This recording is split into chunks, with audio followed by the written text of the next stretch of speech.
Welcome everybody to Body Temple's free class. We like to do free classes. I like to do free classes. I also like to do really paid gigs too, and we do those as well. But I like to give, period, which is why I feel like I'm an expert on the topic of being seen. Because when you're somebody who loves to give, I think you oftentimes have a familiarity with what it means to both give in ways that are just not actually authentic, or sometimes we call it people pleasing, sometimes really just being in a position where we're giving in a way that we don't even realize, right? All the way to how we can utilize that sense of generosity within us, to both nurture our own being, to bring more truth and authentic love into our experience of being human and being these energetic souls, these spiritual beings that we are at the same time that we have these physical bodies. And how we can really nurture our worlds, right? Through the ways that we create, through our sensuality, through our connection to eros and belonging and eroticism and pleasure, and all these things that when we come to the wounding, right? When we come to the door of the wounding around being seen, oftentimes a lot of those things or some of those things are really locked away and are really stunted or just unconsciously, right, rejected, because that's a big that's just a byproduct. I think of growing up in a world where trauma, or the ways that our bodies experience everything from God, to tragic events, right? Abuses and things like that.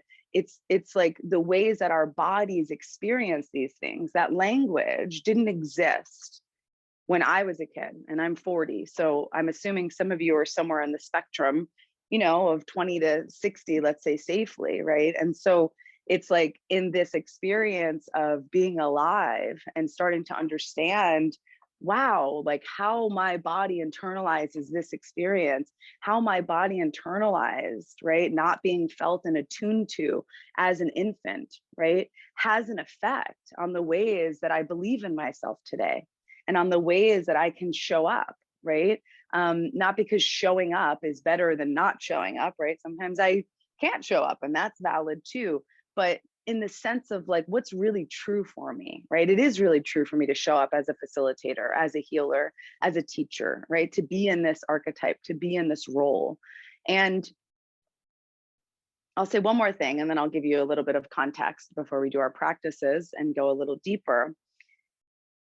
If you were called to this, like if just being seen as something that you've struggled with, right? And there's a lot of reasons. There's a lot of really good reasons, like great reasons, and especially when we look at society, right? And societal conditioning and everything from race, to gender, to differently abled peoples of, all over. There's a way that it's so natural to have this hesitancy or this fear or just these little pings, right, of not enoughness, or the feeling of needing to be different than how we are, that from my perspective are really just absorbed energies that we took on from others when they were perceiving us in a certain way. Okay, so it's like, to me, trauma healing isn't just, it is physiological, it's biological, it's in your nervous system, your autonomic nervous system. It's like it's a real thing, just like you could see your hands, right? And you could see your arms and you could see your body, right? It's a real thing that we can't see, but that we can sense. And we know, right, as we get to learn more and more about ourselves and one another, that the ways we relate, right, our attachment wounding, the ways that we first came into this world, right, they have a tremendous effect on how free we really are as adults. That being said, it doesn't mean that if you've had a rough entry into this world, that you're not going to be experiencing your freedom and liberation as an adult. Because in my experience, the more that we can kind of see and name the ways that maybe we weren't, right? The more freedom we actually come into contact with inside, because it's a part of your path, right? If you were called to this space, it's a part of your path to be seen and to be known, not just for your name, right? Whatever your beautiful names are and all of the things that go along with that name, that's a part of it, but for like the energetic being that you are, right? Like the animal that you are, the pulsation of energy that you are, and emotion that you are, right? That is constantly changing and it's constantly growing you. So in my experience, and they say this a lot in somatic work, that trauma isn't a life sentence, right? It's not just something that then we put ourselves and one another into a category. From my perspective, everybody has trauma in varying degrees, because trauma isn't just in the big events that might happen or abuses that happen in our lives, but they're just in the way our nervous systems really store our experiences. And two people can go through the same experience and process it completely differently, right? That's what's so fascinating about the body to me, and why I love being in the body and attuning to the body and one another's bodies in this way, because there's so much that's possible. It's like infinite, right? And I think sometimes that's part of why, as sensitive seekers or souls, we can feel overwhelmed, because we actually know literally almost anything is possible, and when we know that, like, literally, let's just say anything is possible, we're like, ah, like, I could feel the reality, and one day you're like, I know exactly, I know everything's possible, not just for me, but like for you and for all the people I work with. And like, no, we're all doing this, and like, sure, not everybody's doing this. Obviously, this is like a very specific thing. If you look out into the world, or you drive out into the middle of the United States or whatever, like, like, not everybody's doing this. But that feeling that you have, that sometimes then is met with not being able to get out of bed the next day, that capacity, right, is tremendous over time when we start to recognize what's actually happening in our system. And that, no, we can't do it all and be it all, and we're not meant to, right, in every given moment. I mean, arguably, in our humanness, I'll say, your soul, yes, your soul can be everything and do everything. And technically, from my perspective, I will say technically, it is everything. You are everything, right? On the soul level, that's what the soul is. And we're humans. We have limitations. We have bodies. We have things we need to tend to. We have pain. We have suffering to learn how to be with, right? And even just saying that, right? Feeling in my own guts, like my own suffering in this moment and what that feels like, and the pain, that I carry as a human being, that is different than the pain that you carry as a human being. But we all carry it, right? We all carry a love wound. We all carry suffering, right? And we all care. That's why you're here, right? You care about that suffering and you want to learn how to relieve it, but also just how to be with it, how to be with the natural rhythms and cycles of life and death, right? And the body and its aging and its process, right? And returning to these natural ways, of cohabitating, right? And coexisting. So the work that we're doing, especially around being seen, isn't just for me, and it's not just for you, but it's about the ripples of energy that will go out from you the more rooted that we become in our own center. So in this class today, we're going to do some movement. So when we do movement, it's called body temple dance. It really was actually birthed from a deep wound. It was actually birthed from a tremendous heartbreak, and it was birthed from this feeling of, like, deep feeling of not being seen. Like, technically, the thing that I share comes from this, not just feeling, but like the lived experience of I don't matter. I don't matter. Like the deep, I believed that. And I deeply, there's a part of me that still, right? Because that's the part of me that now I get to keep doing my best to love, right? I don't matter. And when I say I don't matter, right? Like how does that feel to you? Like, do you have a part of you that feels like I don't matter? Maybe you do, maybe you don't. This isn't like, you get to have your own opinions here, and it's important that you really tune in with that. But in my experience, right, the ways that movement and feeling emotion, so those are the two things we're going to work with in this session, and that we work with in Body Temple, to create an environment where we are seen. And it's not about social media. Sorry. Although if being seen on social media is a part of your dharma, I could definitely help you get to a place where you're more comfortable with that. But that's not what the root of it is going to be. It's just not. That's a byproduct, right? That's a byproduct, maybe, if that's in your pathway of truth. But it's not in everybody's pathway. There's so many ways to be successful beyond social media.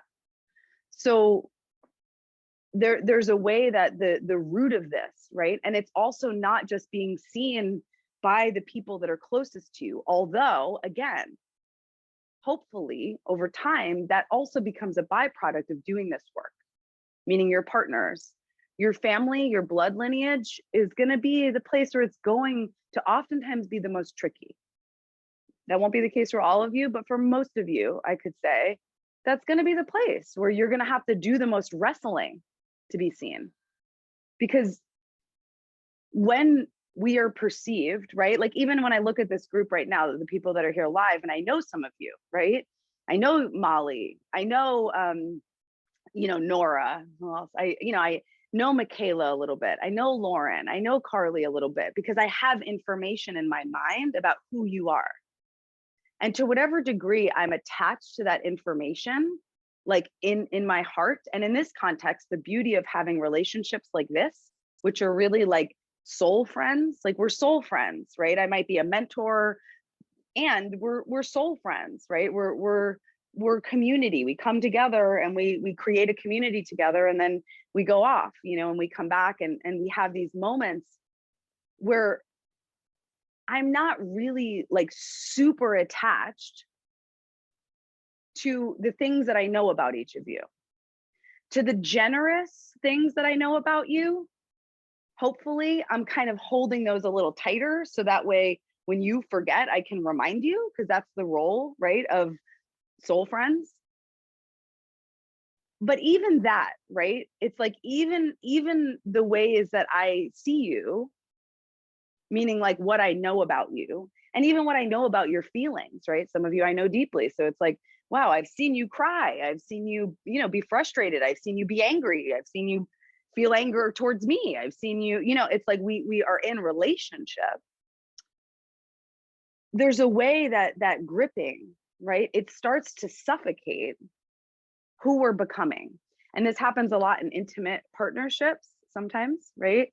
Where there's just like this feeling of like, whoa, like I need to break free for a moment of those ideas. Because when you were birthed into this world as an infant, you were just you had no identity yet.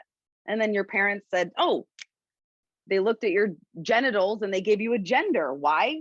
Because that's what society said to do. And then they said, oh, we want to name you this. And hopefully it was coming, I'm not like saying this is a terrible thing. Like I'm going to get to the other side of this in a second, because I love being a human. But like, it's just a whole swarm.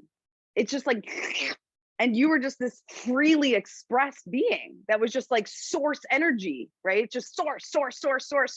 And everyone's like, oh, it's too bright. Like, let's give it a name. Let's say what it is. Let's put some clothes on it. Let's give it this color. Let's do this. It's too much. It's too much, right? And it's just, and like I said, I'm not demonizing doing these things. A lot of you are parents. You've done this, right? I do this all the time. This is how we relate. We need to do this, right?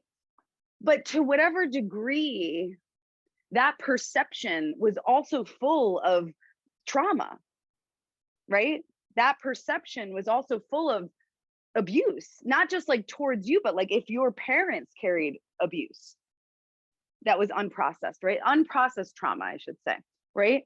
then that's also part of like what we're energetically absorbing from my perspective. Some of us, like I said, everybody, some people are born to, you know, parents that were just like mine and don't have any of this. It's all, you know, it's a mystery, but that hasn't been my experience, right? In my experience, wrestling with the way I was being looked at as an infant is literally my life sometimes, you know, and saying like, whoa, like now my partner's seeing this thing that I'm like, that's coming from like, I'm 40, you know, that's coming from 40 years ago. Like that thing has got to go, right? But I can't wait for other people to, you know, we can't wait for other people to change the way they're seeing us. Like we have to go deeper into how am I holding that part of me? How am I letting the infant in my body be free? How am I holding her? How are you holding them?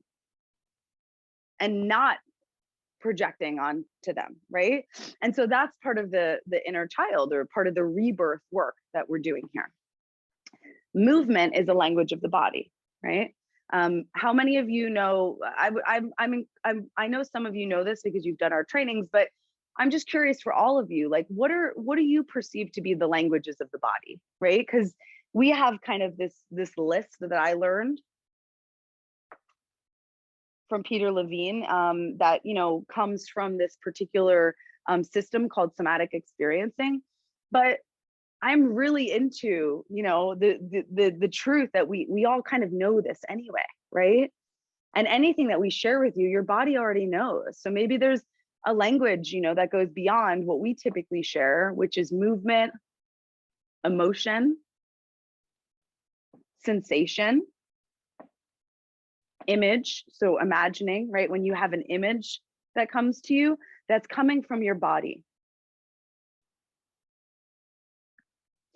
Behavior. So, you know, the ways that if you're in a uncomfortable situation and your heels, like let's say you're sitting having an uncomfortable conversation and your heels just naturally lift up, right? There's this sensation in your body that is mirroring this behavior in your heels that are going up to say like, we got to get out of here, right? Your flight response starts kicking in and you start feeling like, okay, right? The energy is going up because it wants you to go out, right? So behavior, like these impulses, you know, restless leg, that kind of thing, right? These are ways that our bodies are always speaking to us through how our nervous system is receiving information. So as I'm asking you this, I'm curious, what languages do you perceive the body to make, to have? How does your body speak to you in both positive and less pleasurable ways? Let's say in both pleasant and unpleasant ways.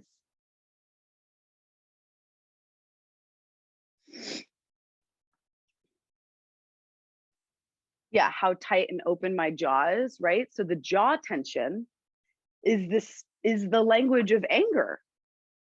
It's the language of frustration, right? It's the language of like what's happening with your cycle if you're somebody who bleeds, right? It's the language of it. And it's like I said, it's like they're all doorways to a more full expression and to the confidence that we need, right? Because the insecurity comes in very quickly, just inevitably, right? Because being seen is about vulnerability, right? If we're seen in our kind of fabulousness and, you know, we have this image and it goes on and on. I mean, we see this with celebrities all the time, right? It's not satisfying. So what's satisfying around being seen is the vulnerability within you being seen. Your vulnerability is connected to your woundedness, even the root of the word. It means wound, right? So your vulnerability is connected to your wound. When you're in your wound, do you feel confident? No. Most of the time when we're in our wounding, we're insecure as fuck, right? And we're like deleting Instagram. We're like, I'm never going back. Like, I'm just going to live off the land and I'm going to like I'm just telling you what I do. I like, forget it, like, I don't need to work with people. I could just like, I'll figure out something. I mean, for me, it's very difficult because I don't have a lot of other skills. Some of you have many other skills. You're like, I'm going to start knitting and I'll just like make an Etsy account. I can just like mail things to people and nobody has to see my face. And, like, I don't even like knit, you know what I mean? So it's a little bit like, I really get thrown into the fire continuously. I'm sure I could learn, but anyways. And, if the internet shut down, I would figure out how to work with the people in the town I lived with. Trust me, I've thought about it, but I'm a people person, and it's not because I am always feeling social. I'm also an Aquarius rising. So 50% of the time, this is terrible for me. And to be honest, sitting and standing in the facilitator's role, although some of you haven't crossed over this threshold yet and will, is actually more comfortable for me than when I'm in a group. When I'm sitting where you're sitting, I'm like, I'm like a burning fire. And I'm like, when are you going to let me say something? And I have to really learn, like, hold the fire and listen, right? Hold the fire and listen, and part of that comes from privilege. And part of that comes from just the deep truth that I also am here to share, so it's complex, obviously. Okay. We're going to do a movement practice that I want to just tingling hands. Yeah, Shawnee, totally. Tension, tightness in the chest, dancing, singing, my stomach having discomfort, laughing, right? So in from the body temple perspective, it's like we want to start to understand that our bodies are speaking, but not to add to our neuroses. So that's where the being seen and the education around our somatic, I think we want to really support the process of, because we're all neurotic. And especially if you're showing up in the world to like claim your sensuality or your sexuality or your sense of belonging, like the neuroses are endless. Neurosis is just like, everybody has it. You're a human being, right? It's part of the magic of being human. And part of what hopefully your mentors or the people in your life can help you learn to love, because that's part of who we are.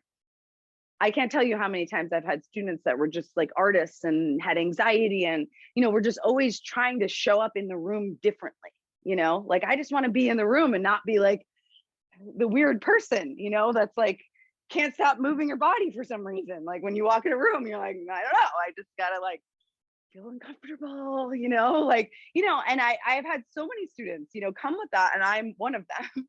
And just like, why can't we just be like that? Like, why does being seen and looking and feeling confident, why is there this image of that? Like right back to that infant thing. Why? Right? Because we all are trained through the media and through our societal conditioning. This is what it looks like, right? It looks like makeup, or it looks like Botox, or it looks like, you know what I mean? Like things that to me, I'm like, no offense, like if you love Botox, good for you. But I am like, what the fuck? Like, I'm just trying to love this thing over here, and if that helps you, fine. But for me, it's just like, why does it have to look a certain way, right? And how can we help one another and ourselves loosen the grip of that so we can show up just exactly as we are and know that that's enough and have confidence with that wounding, right? I have a wound around being seen. It's so deep. To some of you, that might disqualify me from holding this space. You might be like, I don't want to hear this shit.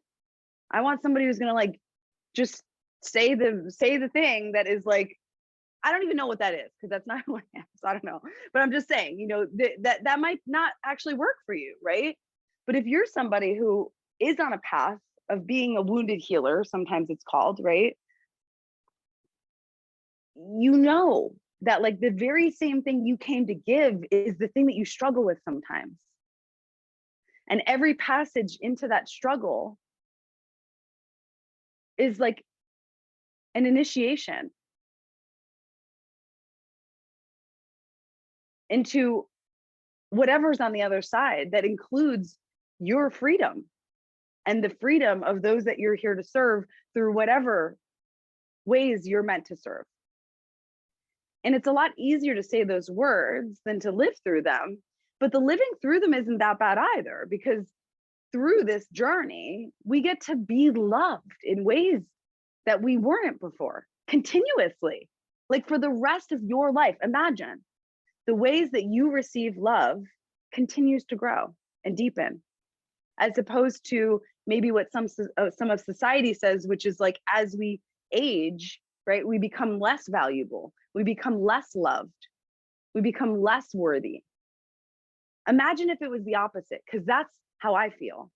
And that's my vision. And that's my experience so far. I mean, I'm only 40, so there'll be struggles with it, I'm sure. But the truth is that when we're in touch with true love that's already inside, our capacity to attract that experience from the world, which the world is also here for us. The world is full of suffering. The world is a burning fire of hell sometimes. And the world is also here for you to feel loved, I believe. Because if it's one thing, it has to be the other, right? If there's hell, there's also heaven. But those things are right here. They're right inside your own being. And most of you probably, if you've been attracted to this class, have experienced that to some degree, or at least have been close to somebody who has. Somebody who's created and lived in their own experience of hell. And somebody who's created and lived in their own experience of heaven and what that means, right? And for most of us, we're going to be doing this dance between the shadow emerging, and in this work, we get to say, wow, this part of me that has always felt unloved in this moment because of this perception I'm carrying and this support I have gets to be loved in a way it never was before. And through that, there's this integration that happens that does change our environment. Okay, so we're going to do a little movement, which is, like I said, a lot of what we like to do. But I want you just to take a couple minutes and just write down, there's gonna be two things. The first thing is to write down some things that you're noticing right now in your body. So physically or emotionally, sensations. Some of you already named things that are called sensations: tightness in the chest, contraction or expansion, heartbeat pace, heat, flushing, clenching my yoni and tailbone, tension, constriction, right? And you were naming how the body speaks. I love that. Tension, constriction, breath, laughter, right? Pause, sleep, and dream, right? These are ways the body speaks that Molly shared. I love that. And it's like, can I breathe easily? Can I breathe easily, or does it feel more constricted? So before we go into this practice, just take a moment and just tune in. And if you want to stand up, if you've been sitting, if you know, we're gonna let all the kind of things that I'm sharing with you really see, like, is what I'm sharing landing with you? What parts of it are, what parts of it aren't? Where would you have shared something different than what I shared? Or what would you add? Right? Because this is for you. This isn't just about, you know, I have a limited, I mean, one, we have limited time. I mean, I could teach about this for years, and I do, and I have been, but like, this is a little chunk, you know? So it's like, what's coming up in you? This is your wisdom. This is your intuition. This is a workshop on honing your intuition. It's a workshop on owning your sexuality. It's a workshop on, I could say it's a workshop on a million things if we're talking about being seen. But depending on where you're at in your journey, there's going to be something that's particularly calling to you, because this is where you're at. We're not meant to own it. Like, we're not meant to do everything all at once, because it's also all connected. Right? If you work on your relationship to money, you can guarantee that your relationship intimately and sexually is going to come into the picture, because these are places that are connected in our root, right? So really just honor where you're at, and we'll do our movement practice, which I'll guide you through. But just take some time and notice, and you can either share it in the chat or just share it in your journal or on your document, wherever you're capturing your insights. And then, like I said, what are you hearing? What's coming to you that you're not hearing, right? What's being left out? Because this is part of what the medicine that you have to share. And it doesn't just mean, you know, in a literal sense, it might be for some of you, you might be healers or therapists or, you know, coaches and whatever, but some of you are in the process of becoming that, right? This is information for your soul. This is hopefully food and fuel and nourishment for how you're showing up in your relationships and asking for the needs that you didn't have last week or last year that now all of a sudden you have, and you're like, whoa, what happened? I was totally fine and now I have this need that needs to be shared, right? And that's part of what we're helping to liberate, the confidence in finding that need and allowing it to emerge, because that's really what it's like. And if you're in a moment where you're like, I need to say this thing to this person, and you can't say it yet, this is where we want to hold these things, right? We want to digest them and we want to hold them and love those parts, right? So that you're not waiting. And so then, like we said, the confidence can come even when the vulnerability is there. So once you write what you're experiencing right now, some insights or something that is coming to you that in what you're hearing that I'm sharing or in what you're hearing that I'm not sharing, then I want you just to take a moment and just tune into a situation where you feel like you're not being seen or acknowledged. And it could be like a situation that happened recently. Don't pick like any sort of really intense abuse or something like that. You know, in this container, this is a big group, right? There's a big group of people. And energetically, it's an even bigger container, you know, that will potentially be watching this recording. So there's so much that we could do here, right? And it's a lot. It's everything in a certain way, because this is the only moment we have. And, you know, this is a process. So letting yourself be in that. But just choose, like maybe there's a person that comes to your mind, or maybe there's a situation you were in recently where you just like had to, for your own protection, just contort in some way. Or there's some habitual contorting happening that is really starting to get to you. So protection isn't like the same as defense, right? Our nervous system, it does these things habitually. It's automatic. Your autonomic nervous system does these things to protect, but it's protecting, it's a habitual response, right? So true protection isn't our defense. It's not like defending. It's actually embracing what's right there for you to embrace, right? That's the protection. It's actually like it's a welcoming in, right? It's an opening. And sometimes, and we'll go through this in our movement, the defense, right? The anger, right? That tends to arise from the shame, that tends to arise from the not being met and seen, right? Not seen, shame, anger, or repression of anger, and then fear, anxiety, right? We experience these things. They're all valid. And we want to have places where we can explore those things like this, which is why we're here. So check in with, and once you're done just tuning in with a situation or a person, just start to get a little sense of it. Like you can write just a few sentences around maybe what you would say to this person, or what you actually wanted to say in this experience that you didn't get to say. Right? Like if you were in a situation like at work, for example, like just take and you just had to just like swallow something and you really wanted to say, no, this isn't okay. I'm not okay with that. Right. And it's like, just explore that a little bit. Because it's never too late. It's never too late to get the love that you deserve. Never. So just, you know, journal about that for a moment, or just visualize it if you're a really visual kind of person. And the writing, right? The journaling, it's so essential. And so is the kind of putting it into action, right? Like practicing being in that, right? And when we do smaller containers like the Wounded Healer training and you know the smaller group programs that we do with Body Temple, we have time and space where we could do that, right?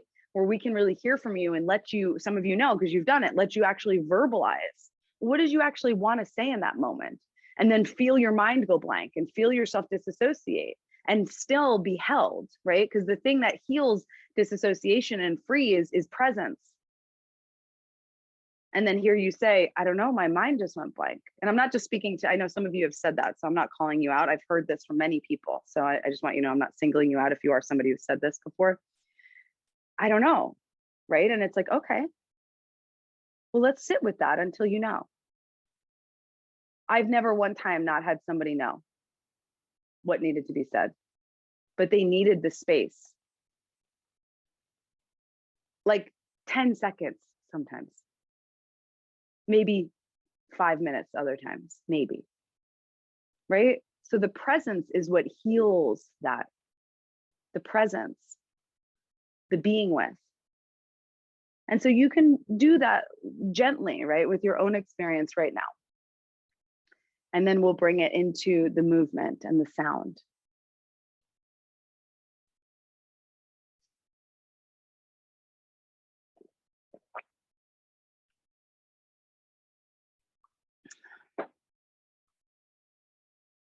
Okay. Yeah, and someone sharing, you know, just being able to get past this block around being seen, right? And how scary it is, right? And like we said, there's really good reasons why it's scary, right? Really good reasons. And it's really, it's not just scary. I mean, it's scary to some parts and it's terrifying. It's life threatening to other parts. If we go back to the infant again, right? It's life threatening. Being seen is a human need. Without it, you would die. Literally. If you're left alone, you die. So it's like super primal, the thing that we're talking about, right? So if you have emotions coming up, or if you feel yourself disassociating or getting overwhelmed, we're going to do some resourcing in just a minute, you know, but just so notice it. And also if you need to take a break or hop off the call and come back to the recording, please feel free, right? Really take care of yourself in this, because it's deep, right? And we're just like tapping it. Like we're not like going into the depths. We're just opening the door, you know, like a little bit, and just letting some of that in, because it's also in us, right? We're living with this. And the beauty of it, right? The beauty of feeling like, oh God, we get to know death. We get to stop denying death, which is obviously a whole other workshop. But it's important because it's also just another thing that we've been taught to deny. And it fucks with our relationship to the earth and to one another. Right? So because it's a human need and it feels not just scary, but you know, terrifying to life threatening, right? That's a part of us that as we cultivate this sense of ground below our own feet, we can make space for and we can hold, right? And we can remind, you know, you're not going to die when you share this. I know it feels like that. And I totally hear that. That's it, right? And then a lot of that shame gets healed through the experience of doing it, right? Through being gentle with your process and knowing it's not always the time, right? If you're feeling like really stuck, it's just not the right time right this second. It might be the right time later. It might be the right time tomorrow. It might be the right time next month. I don't know. But it's also like the presence. Presence is unconditional love. It's not pressure to be different. So it's like pulling back. It's like, wow, this is really scary for you, right? But the person that's saying that isn't just in the complex of it, right? It's like, whoa, this is really scary for you to be seen. That's why you're having this panic. That's why there's a tightness in your chest. I feel that, right? What else is there? Right? Just even one question sometimes. What else is there?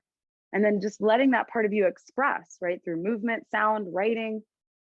And then some of this work has to be done in relationship to another human being, not in your most intimate partnership, but hopefully there too sometimes, but that can't be the main source to work with this wounding, because it just doesn't make sense, because you're meant to be in a different kind of configuration than when you're in a more professional setting, because it is relational wounding. So it really needs to be attuned to emotionally, right? Because when that projection happened, the thing that gets in the way is attunement and validation of your experience, right? Being emotionally attuned to and noticing. So if you notice in this moment, we're not one-on-one, but for those of you that are resonating with some of this,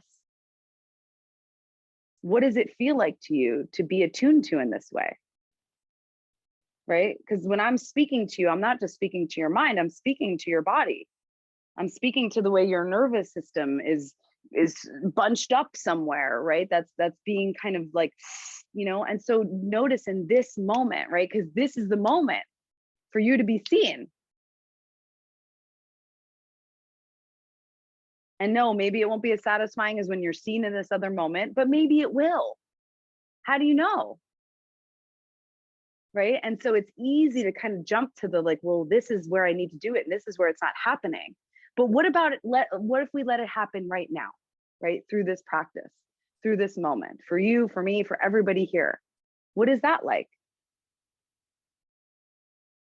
And if there's some part of this, because of the context, it's a group, we're not one-on-one, understanding that like, no, I don't feel seen right now. I feel like my camera's off and I'm like doing the dishes and like whatever, you know, like maybe later, you know, I'll come back, right?